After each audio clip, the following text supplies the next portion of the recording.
buset, ternyata film tahun 2024 keren-keren semua cuy. Ya, ini di luar dugaan karena pada awalnya gue pikir tahun 2024 tuh filmnya ke-delay semua kan, jadinya sampah semua. Ternyata, nah pengen tahu film-film keren yang harus kalian lihat di tahun 2024 apa? Langsung cek pembahasan video kali ini.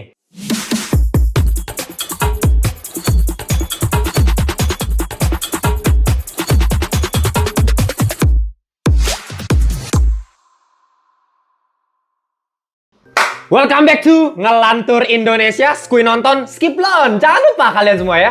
Gila ya, ini kita sudah berada di tahun 2023 sih, maksudnya akhir tahun ya. Udah di bulan Desember, bentar lagi kita udah main petasan-petasan lagi. Perasaan baru kemarin sumpah. Iya kan beneran sumpah, gue bener-bener gak kerasa banget sih buat tahun 2023 ini. Kita udah melalui perjalanan yang cukup panjang bersama Ngelantur gitu. Kita banyak review film-film tahun 2023 yang cukup bagus, cukup keren. Tapi apakah film tahun depan bakal sekeren tahun ini? Ternyata gue lihat keren-keren semua. Nah, kali ini gue pengen bahas mengenai film-film yang bakal seru untuk kalian tonton, yang patut untuk ditungguin sama kalian semua dalam Ngedate Ngelantur Update. Ya, udah lama ya, gue tahu nih dari kemarin tuh banyak banget yang tulis di kolom komentar Ngelantur Corps, Bang, kok udah lama sih nggak ngedate bang? Ya karena biasa kan kalau ngedate ada si Bang Dito ya, karena ini gue cuma sendiri jadi agak susah lah kalau ngedate. Tapi kali ini gue pengen ngedate karena ya ngedate sendiri aja. Ngenes banget ya. Cuman ngedate tuh maksudnya kan Ngelantur Update. Yang gue pengen update itu ya film-film yang di tahun depan mungkin kalian bakal pengen tonton gitu. Jadi semacam apa sih Mel istilahnya? List, ya wish list gitu ya, tontonan yang pengen kalian tonton gitu. Cuman langsung aja nih, mungkin gue mulai dari film-film yang harusnya tahun depan tayang tapi malah diundur. Jadi tahun depannya lagi. Ini film-filmnya keren-keren. Yang paling-paling aja ya, gue sebutin paling kayak modelnya kayak Spider-Man Beyond the Spider-Verse. Ini film ketiganya Spider-Verse trilogy gitu ya. Kemarin terakhir di part 2-nya itu pecah abis, gokil banget Across the Spider-Verse. Nah ini Beyond the Spider-Verse harusnya tuh tayangnya tahun depan. Tapi karena delay, lagi-lagi karena SAG-AFTRA sama WGA strike ini ya. Ya jadinya ke-delay nih. Sama kayak Mission Impossible juga nih. Death Reckoning part 1 itu kan tayang tahun ini. Nah harusnya part 2 tuh tahun depan. Sama nih kan part 1 part 2 tuh biasanya langsung 1 tahun setelahnya kan. Biasa kalau part 1 part 2 gitu. Karena ceritanya bener-bener lanjut dari film sebelumnya. Tapi kalau misalnya Mission Impossible delay juga nih. Aduh kacau banget. Lah tapi tenang aja. Masih banyak kok film-film yang seru yang patut kalian tungguin. Kita mulai dari 3 Sony Spider-Man Universe film. Nah ini dia nih. Ini mungkin buat para penggemar Marvel bakal tunggu-tungguin nih film-film ini langsung gue bikin 3 aja ya.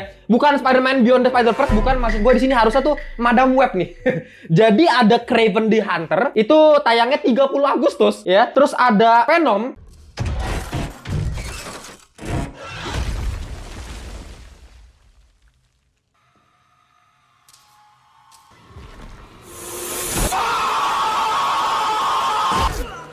Ya itu di 8 November tahun depan, Venom 3 ya. Dan Madam Web yang tayangnya bakal di tanggal 14 Februari itu Valentine nggak sih? 14 Februari? 14 kan Valentine. Nonton pas Valentine nontonnya Madam Web, kagak jelas banget sih.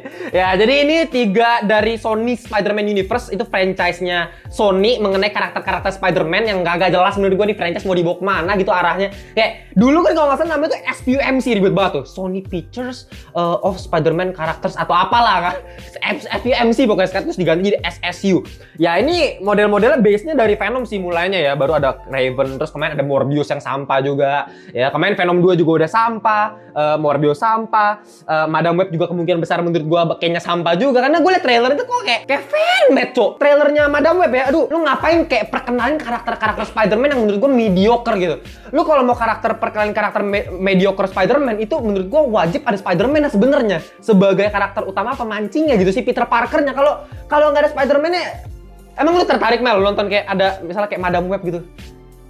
Meskipun karakter utama aktris utamanya sih Dakota Johnson tuh ya yang main di cuma gue liat dari trailernya ada Spider-Man kostum itu menjadi penjahat, kayak apa sih gitu. Kayak Venom 3 juga menurut gue udah ngapain dilanjutin lagi. Kraven lawannya Rhino sih ya, musuh utama Spider-Man juga. Ya kalau kalian nggak tahu, Kraven itu musuhnya Spider-Man ya. Dia yang pemburu itu, yang ya dia nggak jelas sih menurut gue karakter villain. Memang di komik kalau misalnya kalian suka Spider-Man bakal tahu. Tapi kalau misalnya buat orang awam kayaknya kurang tertarik kalau nggak ada Spider-Man ya, karena Spider-Man-nya belum ditentuin nih. di SSU ini siapa? Apakah Andrew Garfield lagi? Kalau Andrew Garfield lagi bakal keren menurut gua. Tapi kayaknya nggak mungkin.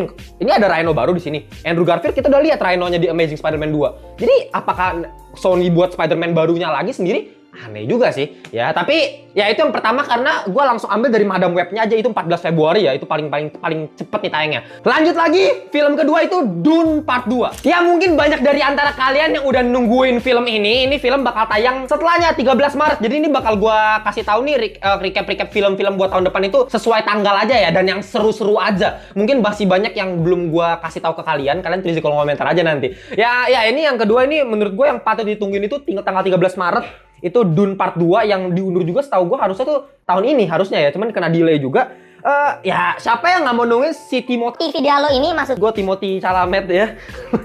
Kemarin udah main jadi Wonka, dia sekarang main lagi jadi si Paul Atreides. Nah itu cuman patut ditungguin karena secara cerita ini, secara franchise ini potensial banget. Dari novel aja udah keren, atau film sebelumnya tuh yang tahun 19 berapa tuh itu juga legend banget. Kalau nggak salah tuh kayak film-film kayak Narnia, Lord of the Rings gitu-gitu tuh terinspirasi juga loh sama film Dune ini. Kan Dune tuh sebenarnya udah lama. Jadi ini baru dibuat lagi jadi versi modernnya lagi, dan secara fantasi gokil banget, visual gokil. Ya sutradaranya siapa? Denis Villeneuve. Ya jujur, gue tuh not a big fans of Denis Villeneuve gitu. Mungkin banyak yang suka kayak Blade Runner atau apa-apa. Menurut gue terlalu lambat fasenya. Gue kurang nyaman sih nontonnya ya. Tapi memang secara visual itu masterpiece sih. Gue nggak harus debat lah gitu ya. Apalagi secara ceritanya Dune ini mengenai political gitu ya. Keluarganya House Harkonnen, house-nya Atreides, gimana terus Emperor-nya gabung sama yang ini, lawan yang ini. Keren sih sebenarnya. Ya, kita tungguin aja lah ya part 2-nya. Nah, selanjutnya mungkin ini yang paling kalian tunggu-tunggu dan paling banyak fansnya di Indonesia, yaitu Godzilla X Kong The New Empire. Tayang tanggal 12 April, trailernya baru keluar kemarin ya. Keren banget sih jujur. Trailernya itu visual efeknya emang dewa seperti biasa. Monsterverse emang gak pernah gagal gitu ya. Malah mungkin kayak ini lanjutan dari series yang terakhir itu Monarch Legacy of Monsters yang kemarin udah tayang di Apple TV deh ya. Nah, ini di sini bakal ketemu satu villain lagi nih yang baru, yaitu Scar King. Yang gede banget, pakai tulang, kayaknya senjatanya di sini ngeri banget. Lu lihat kan kemarin kan. Yang ini nih, ini mukanya nih kayak ngeri. Makanya sampai si Godzilla di sini sama Kong sampai collab bareng ya. Yang biasanya Godzilla kan sebelumnya 2 film sebelumnya itu kan Godzilla vs Kong ya. Ini jadi pakai X sekarang. Udah collab deh. Udah bukan VS lagi, Godzilla X Kong sekarang, The New Empire. Jadi kayak lu nanti kalau lu perhatiin di trailernya nih ya, si Kong itu kayaknya kalah di awal, makanya tangannya kayak sempet hancur mungkin deh, makanya dia pakai armor tangan di situ kalau kalian perhatiin. Ya kayaknya karena lawan dia deh. Makanya dia terus minta bantuan si Godzilla, mungkin itu kan plot paling simple yang semua orang bisa baca, kayaknya sih gitu ya. Terus habis itu sama mereka agak nggak jelas sih, tiba-tiba Godzilla-nya bisa lari, itu agak aneh juga. Lu perhatiin nggak sih? Terakhir Godzilla kan terakhir lari sama Kong berdua kan? Iya kan, Godzilla bisa lari bos. Agak aneh, terus kaki tangannya panjang banget lagi. Biasa Godzilla kan kecil kayak T-Rex gitu kan. Panjang lari gini. Wah, anjing. Ngeri banget kok bisa begitu tiba-tiba. Kalau bisa kayak gitu, Iya, pink lagi. Ngeri kalau misalnya lu bayangin itu jadinya entah kayak Godzilla -1 yang nggak tayang. Aduh, sayang banget nggak tayang. Kayaknya nggak tayang cuy di Indonesia. Gua nggak tahu kenapa tuh, nanti gue bikin shortnya aja lah ya. Tapi lanjut lagi di film selanjutnya ada ini salah satu yang paling gua tungguin, yaitu Kingdom of the Planet of the Apes. Film ini bakal tayang di tanggal 24 Mei dan ya ini salah satu yang paling gue tungguin banget karena gue a big fans of the Planet of the Apes ya. Kayak trilogi terutama Matt Reeves punya, meskipun gue juga suka banget sama Tim Burton punya versi yang lama. Tapi ya Matt Reeves punya Caesar trilogy tuh. Lu nonton gak sih tuh? Bener, kagak. Ape kan? Aduh, ini bagus banget loh.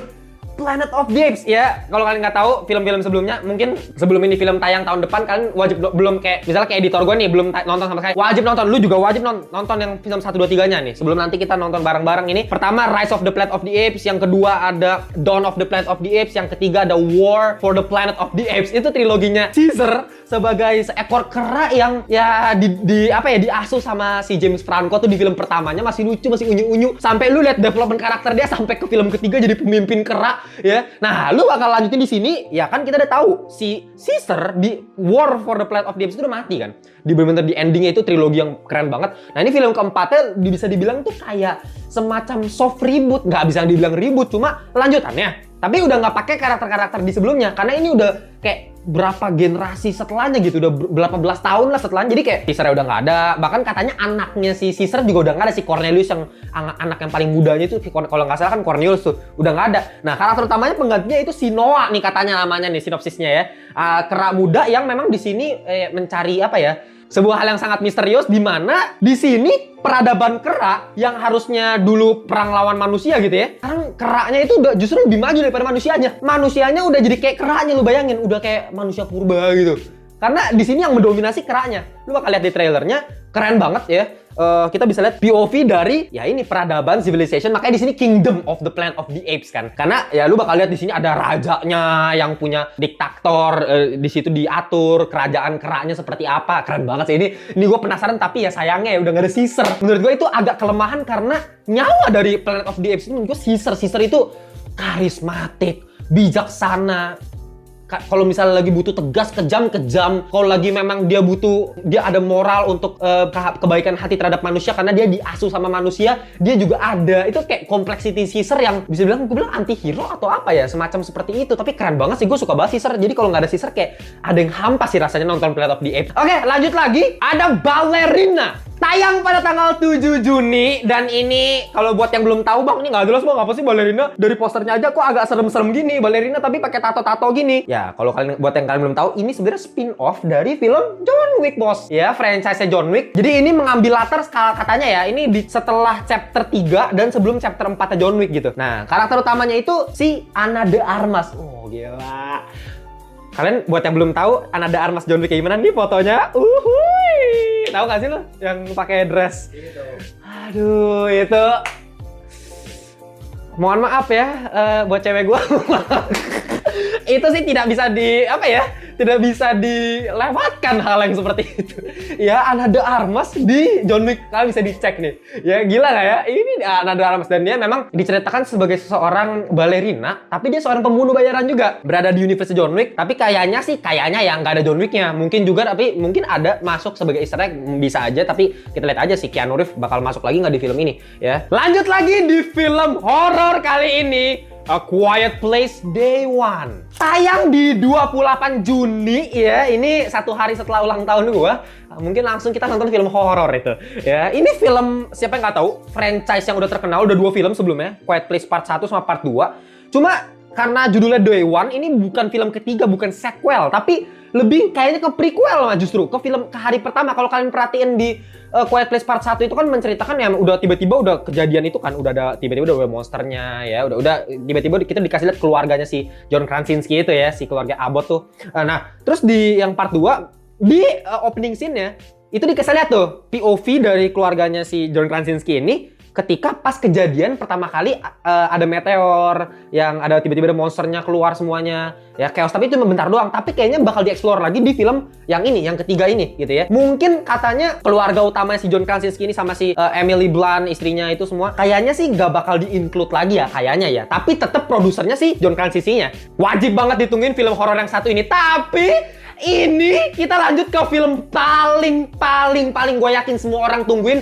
siapapun, dimanapun, kapanpun, dan bagaimanapun caranya pasti kalian bakal nonton film ini, Deadpool 3. Pasti baik di antara kalian yang nanya, bang ini sebenarnya tayangnya bakal kapan sih? Kemungkinan, oh ya, nih gue lupa disclaimer lagi ya. Jadi kalau buat yang tadi pikir tadi tanggal-tanggal tuh fix tanggalnya di Indonesia rilisnya, enggak, itu sebenarnya fix tanggal rilis di luar negeri. Itu pun masih bisa berubah juga ya, kalau misalnya ada kondisi apa biasanya sih bisa diundur, delay juga pasti.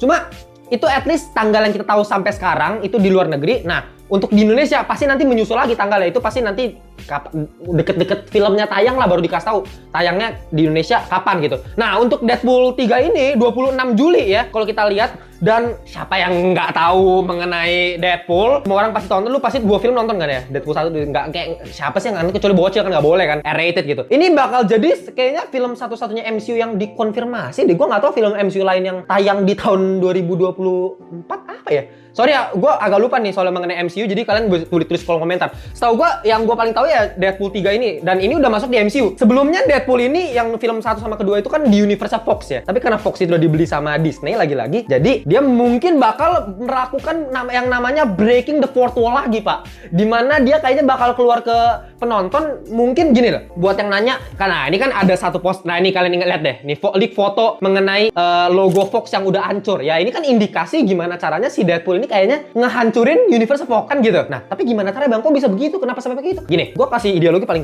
gue kasih perumpamaan paling gampang aja deh. She-Hulk, kalian nonton kan, meskipun sampah kan. Tapi lu lihat kan di episode terakhirnya She-Hulk, di mana She-Hulk keluar Disney Plus, bos. It's not gonna stop me. I'm just gonna break this inhibitor real quick. All right, let's see here. No, yeah, no. Marvel Assembled. That'll do.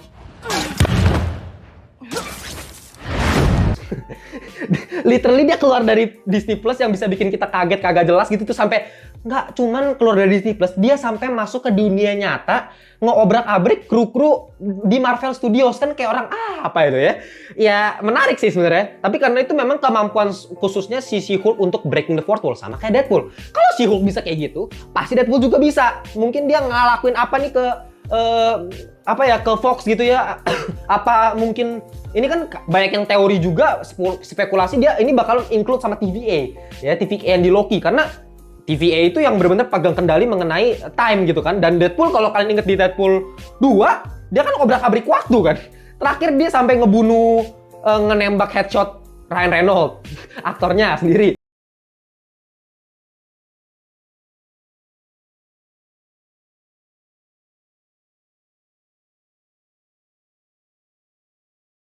Sampai bunuh, kalau nggak salah Deadpool yang dulu tuh yang di X-Men Origins Wolverine. Terakhir dia balik ke masa lalu kan. Terus dia kalau nggak salah sampai dia bunuh Hitler juga kayaknya.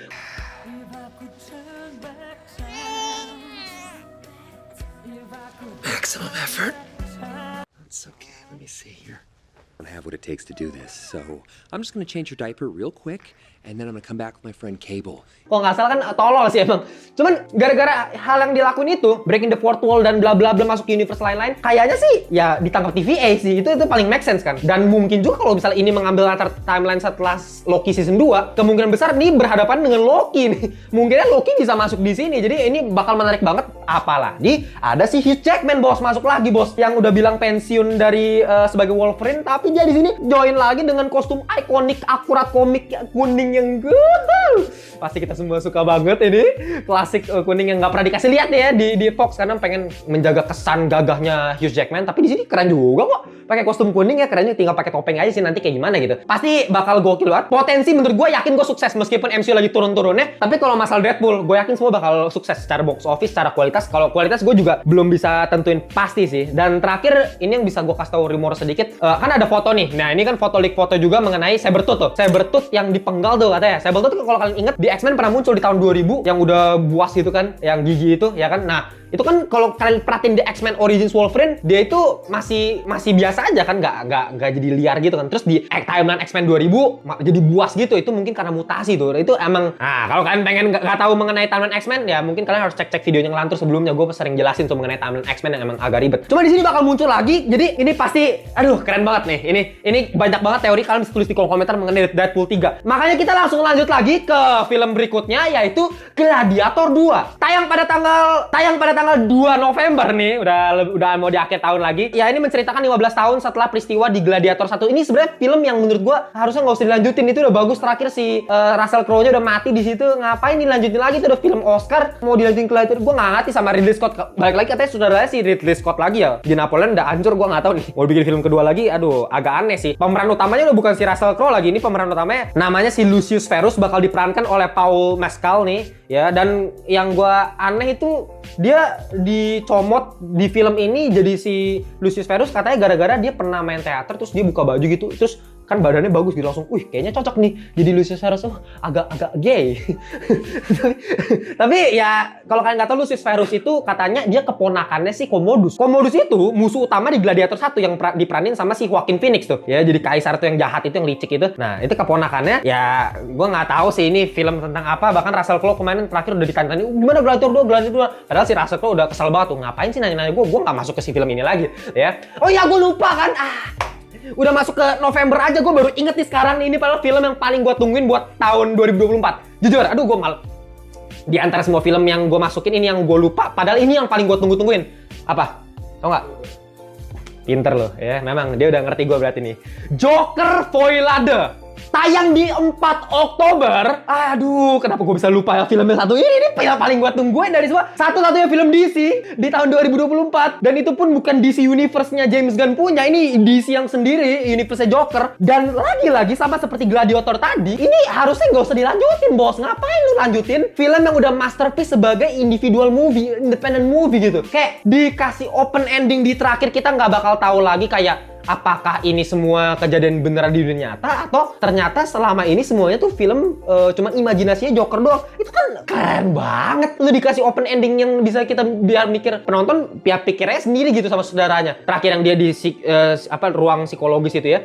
Tapi dibuat lagi terus pakai ada Harley Quinn lagi. Gua nggak tahu nih arahnya kemana. Terus Harley Quinn-nya aduh Lady Gaga lagi. Gua nggak habis pikir gitu. Lady Gaga, coba impresi lu gimana Mel pas pertama kali tahu Lady Gaga jadi Harley Quinn?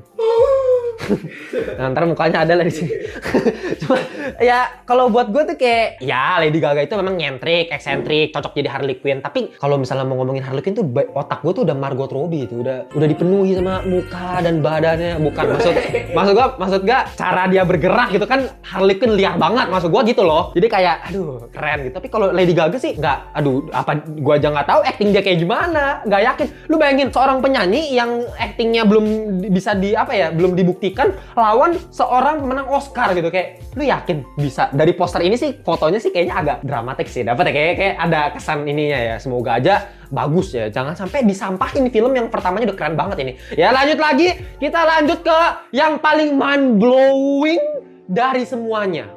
Karate Kid Reboot. Oke, untuk film yang satu ini gue belum tahu tanggal pastinya berapa, tapi katanya sih Desember. Mungkin bisa di-delay lagi karena bahkan kemarin kan, nah ini lu perhatiin deh, salah satu leak video ini mengenai si Ralph Macchio sama si Jackie Chan. Mereka berdua sampai ngomong katanya mau cari the next Karate Kid. For next Karate Kid.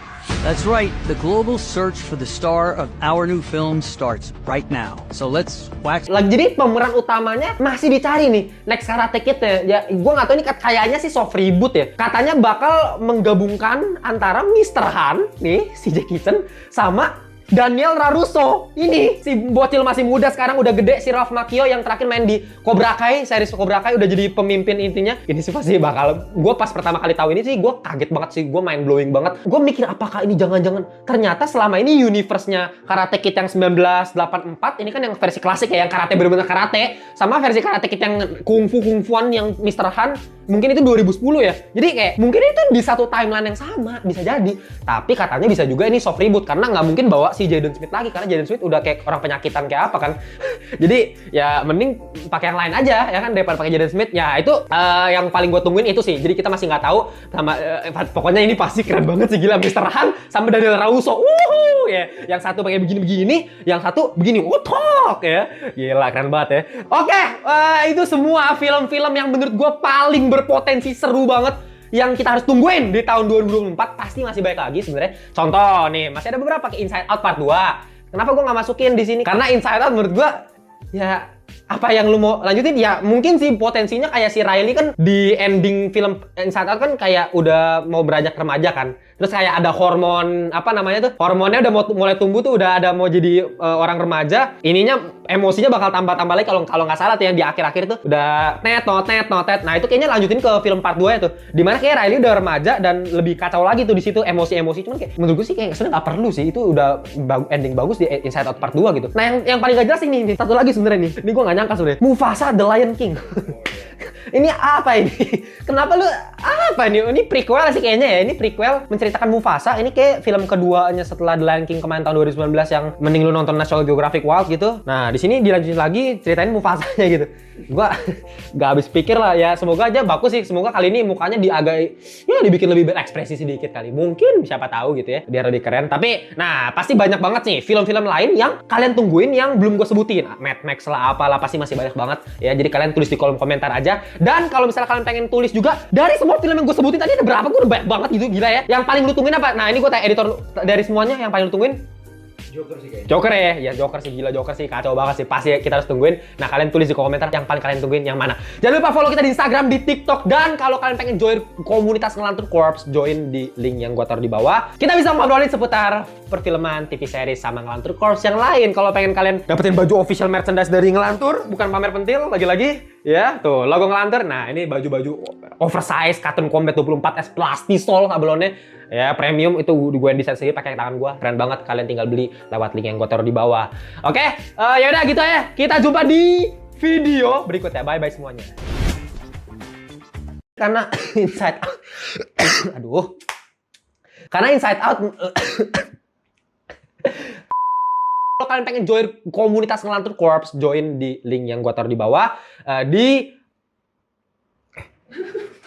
itu lagi.